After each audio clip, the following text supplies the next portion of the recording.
नमस्कार दोस्तों, मैं हाजिर हूं झारखंड के 24 जिलों की चुनिंदा बड़ी खबरों के साथ। जानिए आज की तमाम बड़ी खबरें जो आपके लिए जानना बेहद जरूरी है। चाहे बात हो मैया सम्मान योजना की, पीएम और अबुआ आवास की, या फिर राशन कार्ड और पेंशन जैसी योजनाओं की।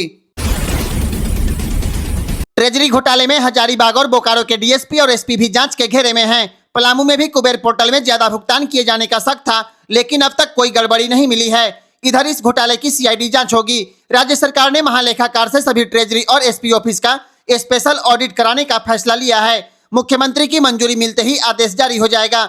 इधर इस मामले के मास्टरमाइंड सिपाही शंभू कुमार को जैसे ही बोकारो ट्रेजरी में गड़बड़ी पकड़े जाने की सूचना मिली, उसने तुरंत 3 करोड़ रुपए अपनी साली, साला, सरहज और अन्य रिश्तेदारों के खाते में ट्रांसफर कर दिया। आंधी पानी, बारिश और वज्रपात के बाद अब झारखंड में गर्मी सताने वाली है। मौसम विभाग के अनुसार अगले 5 दिनों में झारखंड में 7 से 8 डिग्री तक तापमान बढ़ जाएगा और झारखंड के कई जिलों में अधिकतम तापमान 40 डिग्री से ऊपर जाने की संभावना है। मौसम विभाग के अनुसार पिछले 24 घंटे की बात करें तो सरायकेला में सबसे अधिक 36 डिग्री तापमान दर्ज किया गया है। गिरिडीह जिले में एसीबी ने 5,000 रुपए घूस लेते हुए मनरेगा के कनीय अभियंता को गिरफ्तार किया है। राजधनवार प्रखंड के मनरेगा के जेई अंकुश कुमार डोभा निर्माण योजना का बिल बनाने की एवज में धनवार के महेश साव से 5,000 रुपए रिश्वत की मांग की थी। मामले की शिकायत के बाद हजारीबाग एसीबी ने घूस के पैसे लेते हुए कनीय अभियंता को रंगे हाथों गिरफ्तार कर लिया। हालांकि जेई को ले जाते समय स्थानीय लोग और उनके समर्थकों ने विरोध शुरू कर दिया। हालांकि एसीबी की टीम ने कड़ी सुरक्षा के बीच आरोपी को हजारीबाग ले गई। झारखंड में अमीर लोगों का राशन कार्ड से नाम काटकर गरीब लोगों को जोड़ा जाएगा। पलामू में आयकर देने और 4 पहिया वाहन वाले राशन लाभुकों पर कार्रवाई शुरू हो गई। पहले चरण में 41,681 अयोग्य लाभुकों के नाम राशन कार्ड से हटा दिए गए। यह कार्रवाई केंद्र सरकार से प्राप्त सूची के आधार पर की गई। इसके अलावा पलामू में राशन लेने वाले 2,37,528 ऐसे लाभुक हैं जिनके पास 5 एकड़ से अधिक जमीन है। 6,782 आयकरदाता, 96 जीएसटी देने वाले और 1,525 4 पहिया वाहन के मालिक को चिन्हित किया गया है। रिपोर्ट तैयार होने के बाद इन लाभुकों का नाम कटेगा और उनके स्थान पर गरीबों को जोड़ा जाएगा। गैस सिलेंडर की किल्लत के बीच गुमला में दूल्हे ने थाना प्रभारी को आवेदन देकर जंगल से लकड़ी लाने की अनुमति मांगी है। गुमला के दुंदुरिया गांव के अरुण लकड़ा की शादी 24 अप्रैल को तय है और आयोजन के लिए लकड़ी की आवश्यकता है, जिसे वह जंगल से लाना चाहते हैं। एक समय था जब गाँव में शादी ब्याह में लकड़ी के चूल्हों पर खाना बनता था, लेकिन आधुनिकता के साथ गैस ने उसकी जगह ले ली। अब मौजूदा संकट ने लोगों को फिर से पारंपरिक व्यवस्था की ओर लौटने पर मजबूर कर दिया। झारखंड में आज भी बिहार काल वाला आदेश लागू है और 25 साल के बाद भी व्यवस्था नहीं बदली। आज भी झारखंड के हाजत में बंद अभियुक्तों के लिए एक वक्त के भोजन के लिए थानों को मात्र 6 रुपए मिलते हैं, जबकि पूरे दिन के भोजन के लिए 12 रुपए दिया जाता है। यह व्यवस्था वर्ष 1996 में एकीकृत बिहार के समय तय की गई थी और वर्ष 2000 में झारखंड बनने के बाद भी इस दर में कोई संशोधन नहीं किया गया। इधर प्राथमिक विद्यालय के बच्चों के लिए मिड डे मील में 12 रुपए 13 पैसे और मध्य विद्यालय के लिए 17 रुपए 62 पैसे प्रति छात्र दिया जाता है, जबकि आंगनबाड़ी में एक बच्चे पर राज्य सरकार 17 रुपए 8 पैसे खर्च करती है। झारखंड में नियमावली में संशोधन के बाद 875 दरोगा की बहाली होगी। इसका ड्राफ्ट तैयार कर लिया गया। इसमें शारीरिक दक्षता परीक्षा के मानक बदले जाएंगे। 29 सार्जेंट मेजर की भी नियुक्ति होनी है। आपको बता दें, बहाली के लिए काफी पहले झारखंड कर्मचारी चयन आयोग को अधियाचना भेजी गई थी, लेकिन शारीरिक दक्षता परीक्षा के मानकों को सरल बनाने के लिए नियुक्ति अटकी हुई है। अभी पुरुष अभ्यर्थियों को 60 मिनट में 10 किलोमीटर और महिला अभ्यर्थियों को 40 मिनट में 5 किलोमीटर की दौड़ पूरी करनी होती है। सरकार का मानना है कि नए मानक तय होने के बाद ही अभ्यर्थियों की वास्तविक शारीरिक क्षमता का बेहतर आकलन संभव हो पाएगा। अगर आप फोन पे, गूगल पे या ऑनलाइन पैसे भेजते हैं तो यह खबर ध्यान से सुनिए। ऑनलाइन ट्रांजैक्शन में बहुत जल्द 3 बड़े बदलाव होने वाले हैं। आरबीआई ने 3 बड़े प्रस्ताव दिए हैं। अब अगर आप 10,000 से ज्यादा पैसे भेजेंगे तो वह तुरंत नहीं जाएगा, करीब 1 घंटे बाद ट्रांसफर पूरा होगा। इसका फायदा यह होगा कि अगर आपने गलती से किसी गलत व्यक्ति को पैसा भेज दिया तो आपके पास उसे रोकने का समय रहेगा, क्योंकि ठगी करने वाले लोग जल्दी जल्दी पैसा भेजने को कहते हैं, लेकिन अब आप सोचकर फैसला कर पाएंगे। बुजुर्ग लोगों के लिए 50,000 से ज्यादा पैसा ट्रांसफर करने पर किसी भरोसेमंद व्यक्ति की मंजूरी लेना पड़ेगा। और अगर आपको लगे कि आपका अकाउंट हैक हो गया है तो आप एक क्लिक में सारे ऑनलाइन पेमेंट को बंद कर पाएंगे। इसके अलावा पैसे तुरंत ट्रांसफर हो जाए तो आप जान पहचान वाले व्यक्ति को व्हाइट लिस्ट में डालकर तुरंत पैसे भेज सकते हैं। यहाँ पर 1 घंटे की देरी वाला नियम लागू नहीं होगा। झारखंड में पीएचडी एडमिशन का सिस्टम बदलने वाला है। अब यूनिवर्सिटी में पीएचडी सीटों पर नामांकन मेरिट के साथ साथ राज्य सरकार के आरक्षण रोस्टर के आधार पर होगा।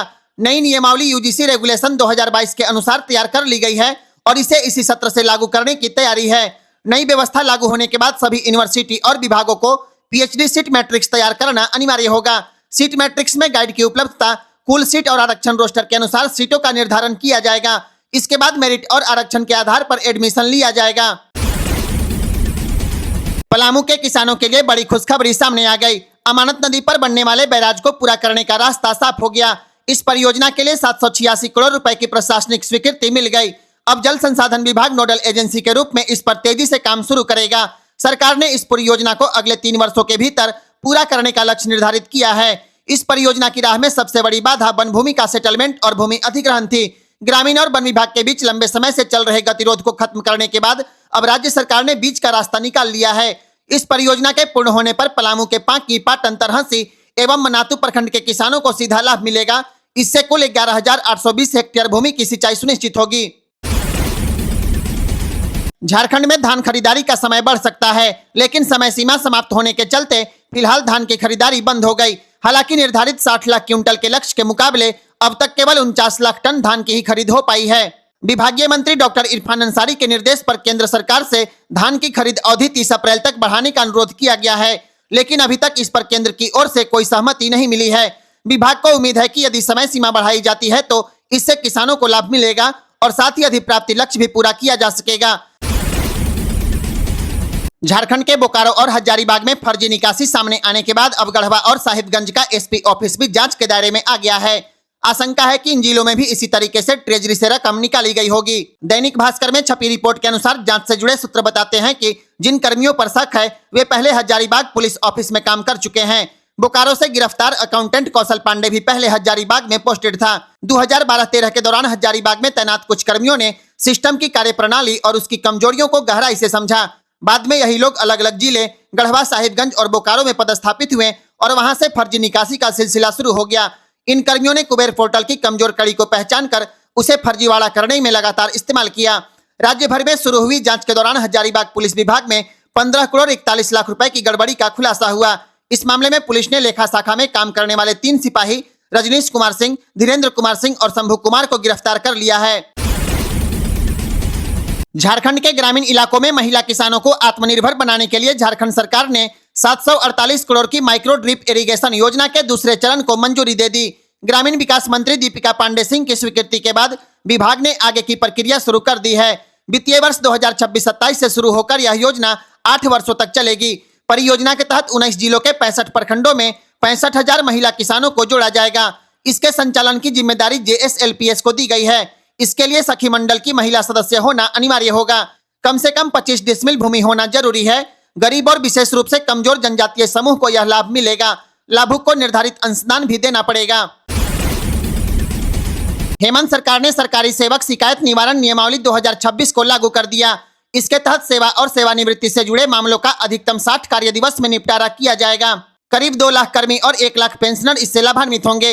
इससे कर्मियों को बार बार कार्यालयों के चक्कर लगाने से राहत मिलेगी। नई व्यवस्था के तहत कर्मचारी सेवा से जुड़े मामलों के साथ साथ रिटायरमेंट के बाद मिलने वाले लाभों से संबंधित शिकायतें भी दर्ज करा पाएंगे। इसके लिए विभागीय सचिव और उपायुक्त अपने अपने स्तर से सेवा शिकायत निवारण पदाधिकारी को नियुक्त करेंगे। एक चूहे को गोल्ड मेडल से सम्मानित किया गया और मरने के बाद उसकी मूर्ति बना दी गई। आपको तो याद होगा झारखंड के चूहे शराब और गांजा तक पी जाते हैं, लेकिन कंबोडिया में गोल्ड मेडलिस्ट एक चूहे ने ऐसा कारनामा किया कि उसके मरने के बाद उसकी मूर्ति बना दी गई। कंबोडिया के सिएम रिप शहर में मगोवा नामक चूहे की मूर्ति लगाई गई। यह चूहा बारूदी सुरंग खोजने में माहिर था। इस बहादुरी के लिए मगोवा को गोल्ड मेडल मिला था और यह सम्मान पाने वाला दुनिया का एकमात्र चूहा है। जनवरी 2022 में मगोवा की मौत हो चुकी थी। अब लोग मूर्ति देखने पहुंच रहे हैं। लोग उसे सम्मान से देखते हैं क्योंकि उसके काम से कई लोगों की जान बची है।